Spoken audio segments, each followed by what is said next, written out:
হিন্দুদের নামে একটা রাজনৈতিক দল দরকার, তাহলে বাংলাদেশের বিরাট উপকার হবে। এই যে মাইনরিটি গ্রুপটা, তাদেরকে নিয়ে সবাই কার্ড খেলে, হিন্দু জনগোষ্ঠীর মানুষদেরকে নিয়ে সব থেকে বেশি কার্ডটা খেলে ইন্ডিয়া এবং আওয়ামী লীগ। আওয়ামী লীগ তারা ফিল করায় আমি হলাম তোমার সব থেকে ভালো গার্ডিয়ান, অথচ আপনি মুক্তিযুদ্ধ থেকে আজ পর্যন্ত মানে হিন্দুদের যত ঘর বাড়ি দখল হয়েছে এর 80% করছে আওয়ামী লীগ। আমার উপজেলার একজন ইউনিয়নের চেয়ারম্যান, সে এক আওয়ামী লীগের একজন হিন্দু পরিবারের কয়েক বিঘা জমি লেখে নিয়ে ঢাকায় বসে টাকা দিবে বইলে তারা ইন্ডিয়া চলে যাবে, সেই টাকা না দিয়ে ইন্ডিয়া পার করে দিচ্ছে। সে আওয়ামী লীগের সাংগঠনিক সম্পাদক উপজেলার। তো এইটা কেন বললাম? হিন্দু বলতে আমি কিন্তু এটা ওই বৈষম্যমূলক করতে বলছি না, যেমন মুসলমান বলি ওরকম হিন্দু বলছি।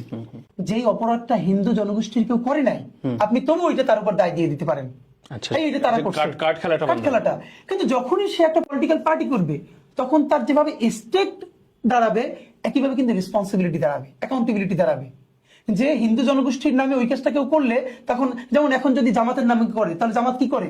আগে যাতে ওই ঘটনাটা না ঘটে সে নিজেই লোক দিয়ে মন্দির পাহারা দেয়। তাহলে হিন্দুদের নামে পলিটিক্যাল পার্টি দাঁড়াই গেলে তখন হিন্দু পলিটিক্যাল পার্টির লোকেরাই ওই জিনিসগুলো আগেই বলবে না এটা হতে দেওয়া যাবে না, কারণ তখন দায় দেওয়ার মতো গ্রুপ থাকবে, পলিটিক্যাল পার্টি থাকবে। তখন আওয়ামী লীগ, বিএনপি বা জামাত ইসলামী কেউ তাকে আর কার্ড হিসেবে ব্যবহার করতে পারবে না।